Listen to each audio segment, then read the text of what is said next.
Hello students, બધા મજામાં? Okay, we were learning about some basic concepts of chemistry, standard 11, chapter 1. पिछले lecture में हम लोगों ने सीखा था SI unit system, some basic quantities, their symbols, their units, and also symbol of units. Now in this lecture we are going to discuss about prefixes used in SI unit system. ગુજરાતીમાં કહીએ તો SI પદ્ધતિમાં વપરાતા દશાંશ ગુણાંકો અને ઉપગુણાંકો એનો પરિચય અને એનો ઉપયોગ આપણે શીખવાના છીએ.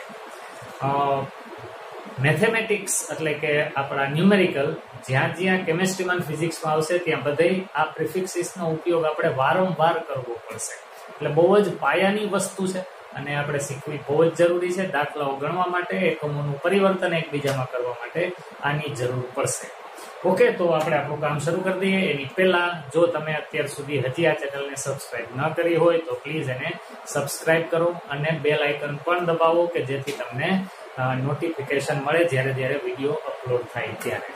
હું જાણું છું કે અત્યારે 10મા ધોરણનું હજી રિઝલ્ટ પણ નથી આવ્યું, પણ છતાં પણ તમારા માટે અભ્યાસ ચાલુ રહે લોકડાઉનમાં પણ એવો પ્રયત્ન છે આ વિડીયો બનાવવા પાછળ. સારું, ઇંગ્લિશ મીડિયમ, ગુજરાતી મીડિયમ બંનેને કામ આવે એ હેતુથી હું મિક્સ લેંગ્વેજમાં તમારી સામે બોલીશ. ઓકે, તો શરૂ કરીએ છીએ. Prefixes used in SI unit system.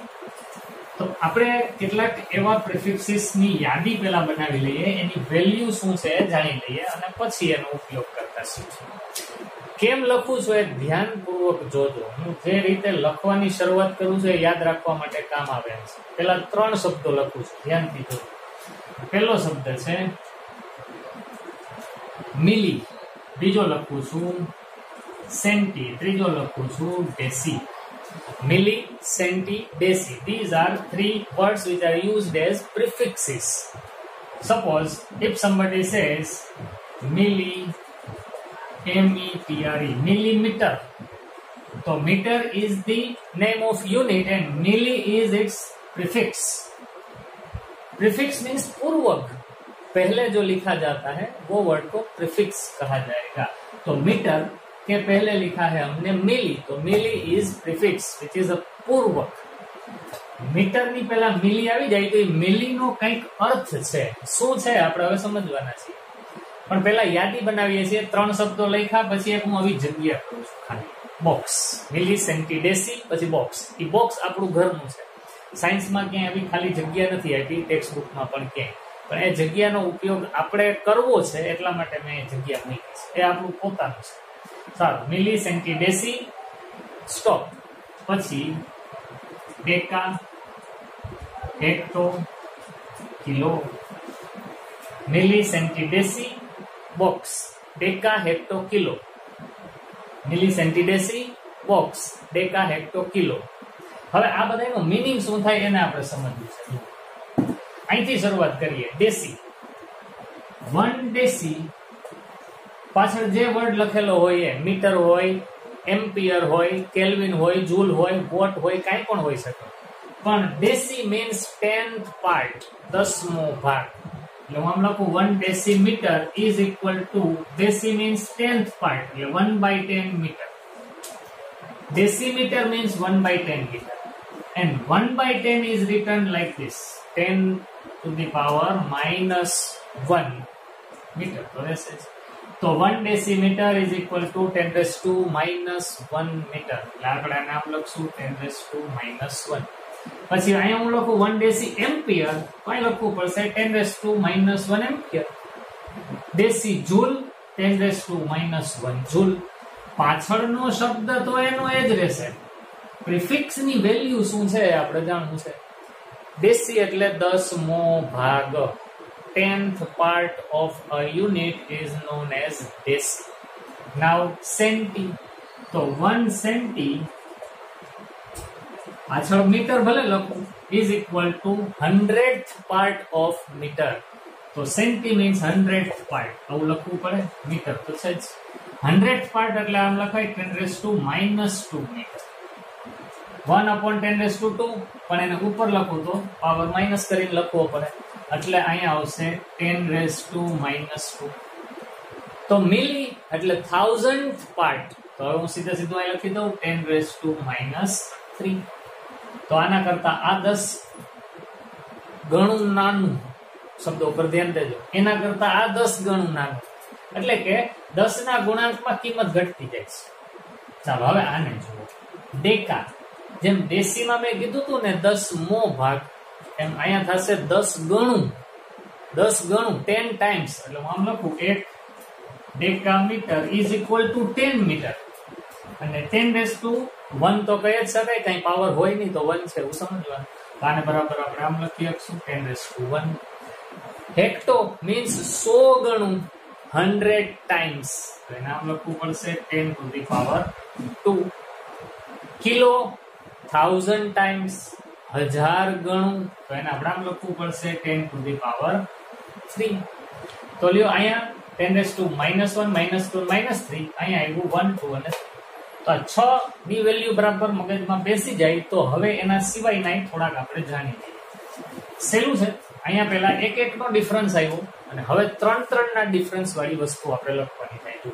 મિલી થી નાનું માપ છે માઇક્રો, માઇક્રો થી નાનું માપ છે નેનો, નેનો ટેકનોલોજી આખું ચેપ્ટર તમે શીખી ગયા, તમને ખ્યાલ જ છે.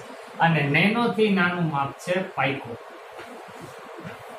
તો આ બધા નાના નાના માપ થયા. કેવી રીતના એની વેલ્યુ? તો માઇક્રો મીન્સ 10⁻⁻6, નેનો મીન્સ 10⁻⁻9 અને પાઇકો મીન્સ 10⁻⁻12.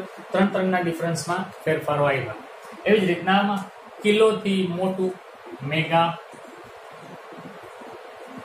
મેગા થી મોટું ગીગા, ગીગા થી મોટું ટેરા.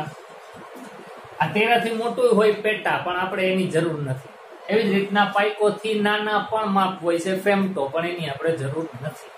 હાલો, મેગા મીન્સ 10⁻6, આમાં 3 નો ડિફરન્સ પણ પોઝિટિવ પાવર છે. 10⁻9 એન્ડ ટેરા મીન્સ 10⁻12. આ મેગા, ગીગા, ટેરા કોમ્પ્યુટરની લેંગ્વેજમાં બાઇટ્સમાં પણ તમે આ વર્ડનો ઉપયોગ કરતા હોવ છો. સારું, તો આ બધા પૂર્વગો છે, પ્રિફિક્સિસ છે કે જેનો ઉપયોગ આપણે કોઈને કોઈ યુનિટના માપન માટે કરવો પડશે. આ દરેકના સિમ્બોલ પણ છે. લાલ કલરથી દરેક માટે સિમ્બોલ લખી દઉં છું. ડેસીનો સિમ્બોલ ડી છે, સેન્ટી માટે સી છે, મિલી માટે એમ છે, માઇક્રો માટે આવી સંજ્ઞા છે, એને બોલાય મ્યુ, માઇક્રો મીન્સ મ્યુ.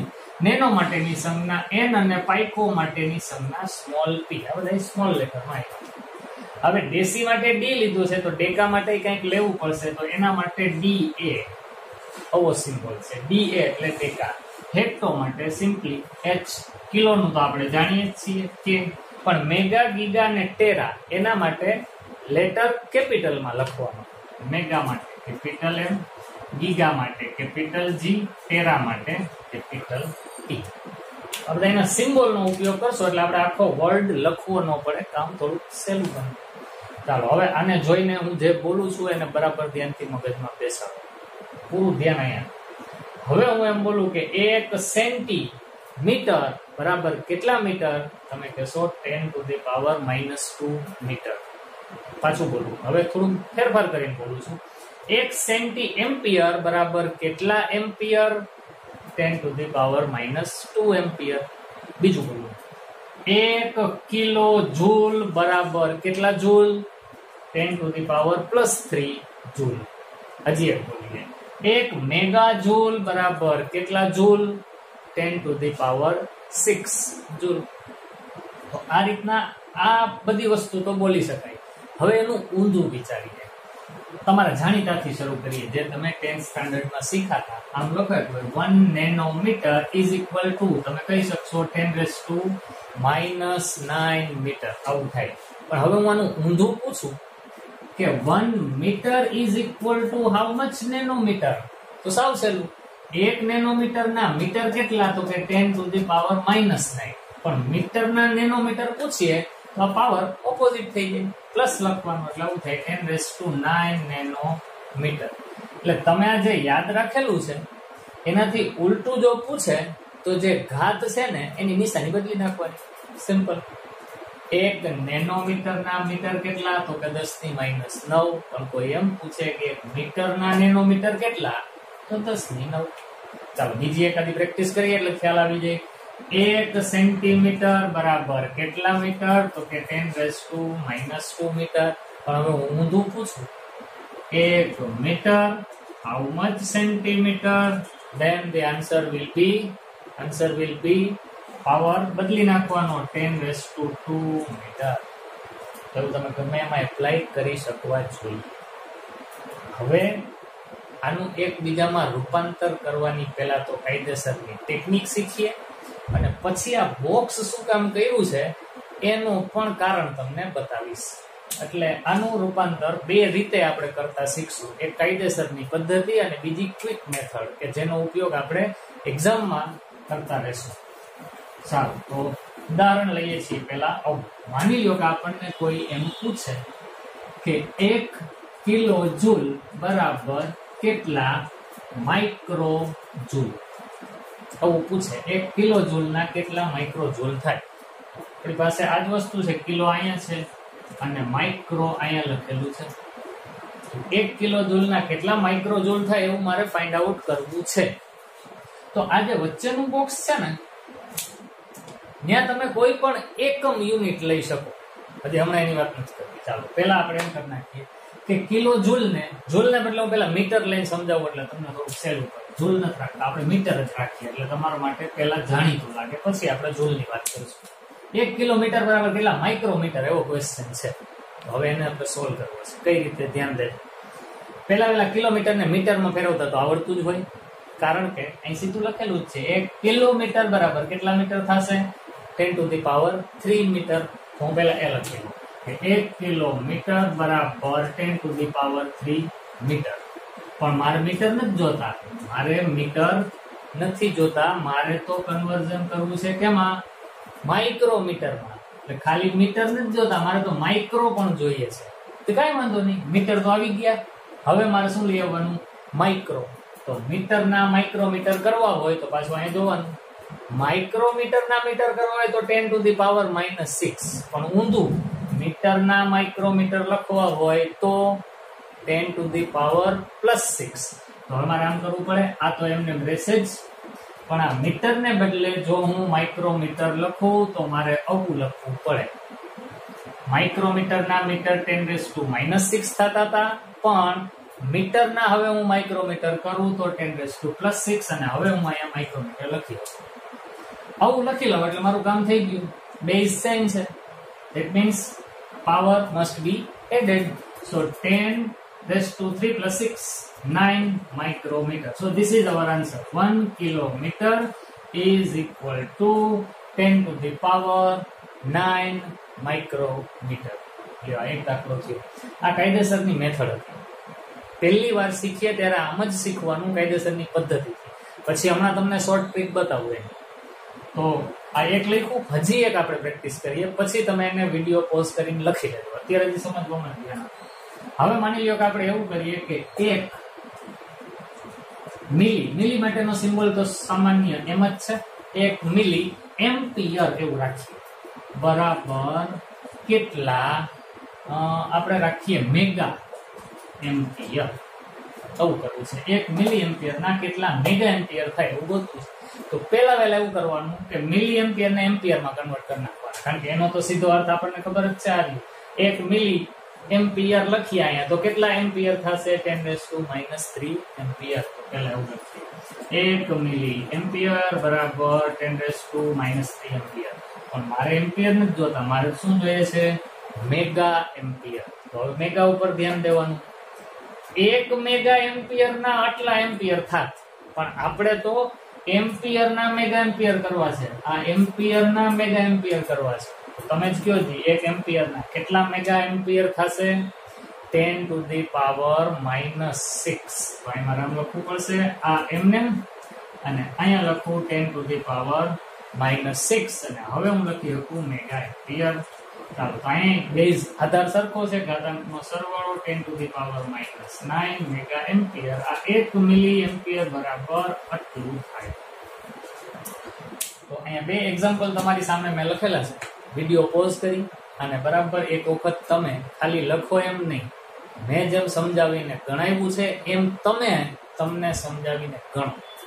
પછી આપણે આગળ વધીએ. શોર્ટ ટ્રીક હવે તમને બતાવું. ઓકે, ચાલો શોર્ટ ટ્રીક શીખીએ. હવે આ બોક્સનો ઉપયોગ આવશે. આને જવાબ આ આવે છે કઈ રીતે?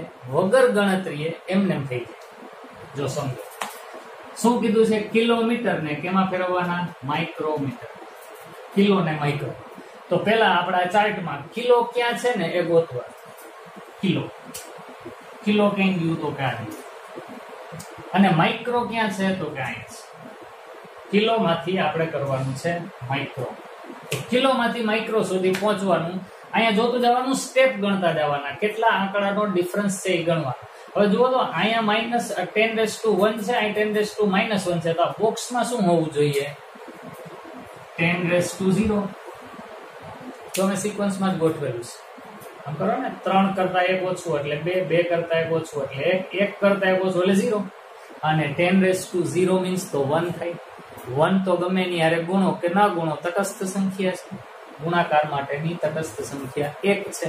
તો 1 અહીંયા વચ્ચે રાખ્યો છે આપણે, કે જેથી આપણા જવાબમાં કઈ ફેર ના પડે, પણ આપણો જવાબ સાચો ઝડપથી આવી શકે. હવે હું એનો ઉપયોગ કરું છું. મારે કિલોમીટર ને માઇક્રોમીટરમાં ફેરવવા છે.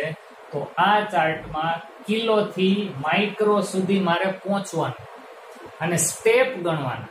સ્ટેપ એટલે કેટલા આંકડાનો ડિફરન્સ છે. જો એકવાર ગણું, જો ત્યાં 1, 2, 3, 4, 5, 6 અને 3, 9. મેં કેમ ગણું બરાબર જોઈ લો. જેટલા આંકડાનો ડિફરન્સ છે ને એને 1 ગણું છું. 3 માંથી 2 જાય તો 1 થાય, એટલે આમાં 1 નો ડિફરન્સ થયો. એટલે 1, 2, 3, 4, 5, 6. પણ હવે ડિફરન્સ 3 નો આવે. જો 3 માંથી 6 થાય છે તો એમાં 3 ઉમેરશું ત્યારે આપણે અહીં પહોંચશું. એટલે ટોટલ અહીંયાથી અહીંયા પહોંચતા આપણે કેટલા સ્ટેપ આગળ વધ્યા? 9. જુઓ, 1, 2, 3, 4, 5, 6 અને 3, 9. અહીંયા પહોંચ્યા એટલે 9 સ્ટેપનો ડિફરન્સ થયો. બસ, તો જેટલા સ્ટેપનો ડિફરન્સ આવે બાળકો, એટલી 10 ની ઘાત લખવાની. અને તમે નીચેથી ઉપર જતા હોવ તો 10 ની એ ઘાત પોઝિટિવ પ્લસ લખવાની, પણ ઉપરથી નીચે આવતા હોવ તો નેગેટિવ લખવાની.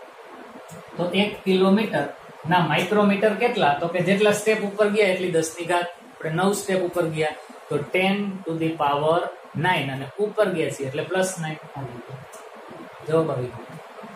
ગણતરી કરી, ખાલી અહીંથી ગણતરી કરીને 1, 2, 3, 4, 5, 6 અને 6 ને 3, 9. 10 ની 9 ઘાત. આવું ત્યારે જ શક્ય બન્યું જ્યારે મેં અહીંયા બોક્સ રાખ્યું. જો આ બોક્સ જ ના હોત તો આપણો જવાબ ખોટો. એટલે આ બોક્સ ઇમ્પોર્ટન્ટ છે. ચાલો હજી આને ચેક કરી લઈએ. 1 મિલી એમ્પિયરના કેટલા મેગા એમ્પિયર થાય એવું આપણે ગણવું છે. તો મિલી ગોતીએ, મિલી આરયુ, અને મેગા ગોતીએ આરયુ. તો મિલી માંથી મેગા, ઉપરથી નીચે આવવાનું. એટલે જેટલા સ્ટેપ તમે નીચે આવો છો એટલી ઘાત, પણ કેવી? નેગેટિવ. ચાલો ગણતરી શરૂ કરીએ. મિલી માંથી મારે મેગા સુધી પહોંચવું છે. તો અહીંથી ગણતરી શરૂ કરું. મિલી એટલે 1, 2, 3, 4, 5, 6 અને 3, 9. જો અહીં 3 નો ડિફરન્સ છે. એટલે ટોટલ આપણે સ્ટેપ આગળ વધ્યા 9, પણ આપણે નીચે ઉતરા એટલે 9 પણ કેવા? -9. તો 1 મિલી એમ્પિયર એટલે 10⁻9 મેગા એમ્પિયર. આન્સર આવી ગયો.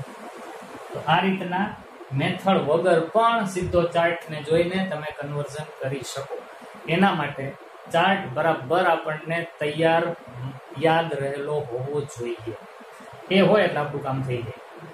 મહત્વની વાત, જ્યારે પણ જેઈ કે નીટ એનું પેપર તમે ભરો, ક્વેશ્ચન પેપર તમારી પાસે આવે ત્યારે સૌથી પહેલા રફ સ્પેસમાં કોઈ પણ ક્વેશ્ચન વાંચ્યા વગર આપણે 5-6 બાબતો લખી લેશું.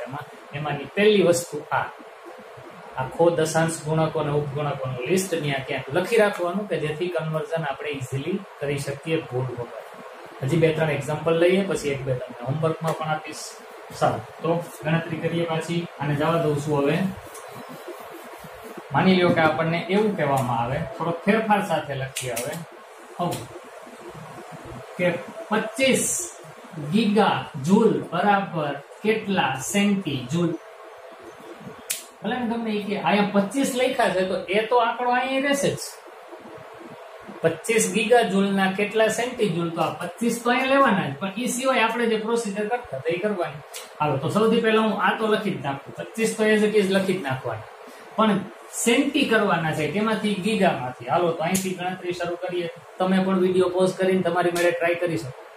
ચાલો હું કરું છું. ગીગામાંથી સેન્ટી સુધી પહોંચવાનું છે. ગીગા અહીંયા છે, સેન્ટી અહીંયા છે, એટલે ઉપર જવાનું. એટલે એક વાત નક્કી કે ઘાત તો ધન જ આવશે. ચાલો ગણીએ કેવી રીતના, જુઓ ધ્યાનથી. આંકડા ગણું છું. 3 ને 3 6 7 8 9 10 અને 11. ઉપર પહોંચ્યા 11 સ્ટેપ, એટલે 10 ની 11 ઘાત. પાછું એક વખત ગીગાથી શરૂ કરીએ છીએ, સેન્ટી સુધી પહોંચવાનું છે. તો 3 ને 3 6 ને 7 8 9 10 અને 11. તો મારે તો જવાબ આવી ગયો 25 ગુણ્યા 10 ની વત્તા 11 ઘાત સેન્ટી જૂલ. કેટલા? 25 ગીગા જૂલ બરાબર આટલા સેન્ટી જૂલ થાય. હવે આ જવાબને આનાથી બીજી રીતે પણ લખી શકાય, જે આપણે નેક્સ્ટ લેક્ચરમાં શીખશું. સાયન્ટિફિક નોટેશન, આંકડાઓ કેમ લખવા વિજ્ઞાનમાં, એ આપણે શીખશું આના પછીના લેક્ચર. અત્યારે તો આને બોક્સમાં લખ્યું છે, એને જવાબ તરીકે આપણે ગણી લઈએ. ચાલો હજી એક એક્ઝામ્પલ લઈએ. માની લો કે હું લખું 0.02 અને ત્યાં લખું છું નેનો એમ્પિયર બરાબર કેટલા ડેસી એમ્પિયર. આ પણ તમે ગણી શકો, ટ્રાય કરો. વિડીયો પોઝ કરી તમારી મેળે ટ્રાય કરો. નેનો એમ્પિયર ના ડેસી એમ્પિયર કરવાના છે. આનું શું કરશો ભાઈ? એમને એમ રાખવાનું. એટલે 0.02. બસ હવે આપણી પ્રોસીજર જે જાણીતી છે, નેનો માંથી ડેસી સુધી પહોંચવાનું. નેનો માંથી ડેસી નીચે આવવાનું છે. પાવર કેવી? નેગેટિવ. ચાલો ગણતરી કરીએ. અહીંથી અહીંયા એટલે 3 નો ડિફરન્સ, ત્યાંથી અહીંયા એટલે બીજા 3 એટલે 6, પછી 7 અને 8 થઈ ગયું. 8 સ્ટેપ નીચે આવ્યા એટલે 10 to the power -8 deci ampere. આ આપણો જવાબ છે. 0.02 નેનો એમ્પિયર બરાબર આટલા ડેસી એમ્પિયર થાય. આને પણ આપણે સાયન્ટિફિક નોટેશનમાં લખશું. એટલે તમારી નોટબુકમાં તમે જ્યારે આ લખો ત્યારે આ બોક્સ લખ્યા પછી 2-3 લીટી છોડી દેજો, કારણ કે આને સાયન્ટિફિક નોટેશનમાં કેમ લખાય હું તમને નેક્સ્ટ લેક્ચરમાં શીખવાડવાનો છું. ત્યારે આપણે ત્યાં લખી લેશું. અત્યારે જગ્યા મૂકવાની. એમ આના આન્સર પછી એ 2-3 લીટીની જગ્યા મૂકજો. સાયન્ટિફિક નોટેશનમાં આપણે આને પણ કન્વર્ટ કરશું. ચાલો હજી એક એક્ઝામ્પલ લઈ લઈએ. માની લો કે આવું આપણે લખીએ 123.5. ત્યાં આપણે લખવું છે terawatt is equal to how much kilowatt. ચાલો આવું કરવું છે. તો પેલું કામ તો આ 123.5 into 10 કેટલા લઈ આવવાના? તો કે ભાઈ ટેરા ને કિલોમાં કન્વર્ટ કરવાના. ટેરા છે અહીંયા, કિલો છે અહીંયા, ઉપર જવાનું પાવર પ્લસ. તો ગણતરી શરૂ કરીએ. 3 ને 3 6 અને 3 9 આવશે. આન્સર આવી ગયો 10 to the power 9 kilo watt. આને પણ આપણે સાયન્ટિફિક નોટેશનમાં લખશું નેક્સ્ટ લેક્ચરની અંદર. શરૂઆતમાં જ આપણે કામ કરી લેશું, એટલે તમારે તાજું હોય તો તરત આવડી જાય. આના પછી 2-3 લીટી મૂકશું. અને હજી 2-3 એક્ઝામ્પલ આપું હોમવર્ક તમારી પોતાની પ્રેક્ટિસ માટે. આની જેમ પ્રેક્ટિસ વધુ કરશો ને, એક કહેવત છે પ્રેક્ટિસ મેક્સ મેન પરફેક્ટ. તો પ્રેક્ટિસ જેમ કરીએ એમ કોન્ફિડન્સ વધે. બાળકો ખાલી ભણવું એટલું પૂરતું નથી. આપણે પહેલા લેક્ચરમાં કીધું તેમ કઈ રીતે ભણવું, how to learn, it is the most important thing while you are learning. તમે જ્યારે પણ કંઈક શીખતા હો ત્યારે કઈ રીતે શીખવું એ બહુ મહત્વનું છે. ક્યારેક એવું બને કે ટીચર ભણાવતા હોય એટલે આપણને જોઈને એવું લાગે કે મને આવડી ગયું, પણ ખરેખર તમને આવડું હોતું નથી. તમને ખાલી સાંભળતા આવડ્યું છે. તમે પોતે એને ગણશો ત્યારે તમને ખરેખર રિયલાઇઝ થશે કે આપણને આવડું નહીં. એટલું જ નહીં, એ એક જ વખત એક જ દાખલો ગણી લેવાથી આપણને આવડી ગયું એવું તો કદાચ બને, પણ કોન્ફિડન્સ લઈ આવવા માટે તમારે પ્રેક્ટિસ વધારવી પડે. જેવી જ રીતના ગ્રાન્ડ રિહર્સલ કરતા હોય છે, કોઈ મોટી ઇવેન્ટ હોય એની પ્રિપેરેશન તો એ લોકો ઘણા ટાઈમથી કરતા હોય, પણ છેલ્લે જ્યારે એને ફાઇનલ પરફોર્મન્સ આપવાનું હોય એના આગલા દિવસે પણ એ જ સ્ટેજ ઉપર પાછી એક વખત રિહર્સલ કરતા હોય. શું કામે? તો કે એનાથી એને કોન્ફિડન્સ આવે. આવડી જવું એ એક સ્ટેપ થયું, પણ કોન્ફિડન્સ લઈ આવવો એ એનાથી આગળનું સ્ટેપ છે, અને કોન્ફિડન્સ પ્રેક્ટિસ થી જ આવશે. ચાલો 2-3 એક્ઝામ્પલ આપું જેથી તમારો કોન્ફિડન્સ વધે. તો હું આને ચેકી નાખું છું અને તમારા માટે અહીંયા હોમવર્ક લખી દઉં છું. આ તમારું હોમવર્ક 12.4 એને આપણે લઈએ છીએ centi ampere is equal to how much pico ampere. આ તમારે કરવાનું. હજી એક આ પણ કરજો. 0.004 હેક્ટોમીટર બરાબર કેટલા મેગા મીટર. અને આ પણ કરજો. 1 into 10⁻³ ગીગા જૂલ બરાબર કેટલા મિલી જૂલ. આ 3 તમારું હોમવર્ક. આટલું તમે કરશો એટલે તમને કોન્ફિડન્સ તો આવશે જ. બાકી તમારી મેળે પણ તમે લખજો. એવું હોય તો તમે જે પોતાની મેળે બનાવો છો એ કમેન્ટમાં મૂકજો, એટલે આપણે એને પણ સોલ્વ કરી લેશું કોઈ લેક્ચરમાં. સારું, તો આજના લેક્ચરમાં આટલું જ. આની બરાબર પ્રેક્ટિસ કરજો અને ટેક્સ્ટબુકમાંથી પણ થોડું ઘણું રિફર કરતા રહેજો. ટેક્સ્ટબુકમાં ઘણું બધું એવું ડિસ્ક્રિપ્શન આપેલું છે કે જેની ઓમ લેક્ચર દરમિયાન ટીચર દ્વારા ડિસ્કસ કરવામાં ટાઈમ બગડે. વિદ્યાર્થી પોતે વાંચી લે તો એ વધુ સારું રહેશે. સારું, આપણે એડિશનલ વસ્તુ અને આના પછીના લેક્ચરમાં સાયન્ટિફિક નોટેશન એ શીખવાના છીએ. સબસ્ક્રાઇબ ન કર્યું હોય તો પ્લીઝ એને સબસ્ક્રાઇબ કરો. બેલ આઇકોન પણ પ્રેસ કરો કે જેથી તમને નવો વિડીયો અપલોડ થાય એટલે નોટિફિકેશન મળે. જો લેક્ચર ગમે તો એને જરૂરથી લાઈક કરો, અને ન ગમ્યું હોય તો ડિસલાઈક પણ કરો. કમેન્ટ્સમાં તમારા સજેશન પણ લખીને બતાવો. સારું, તો that's all four today. Have a nice day.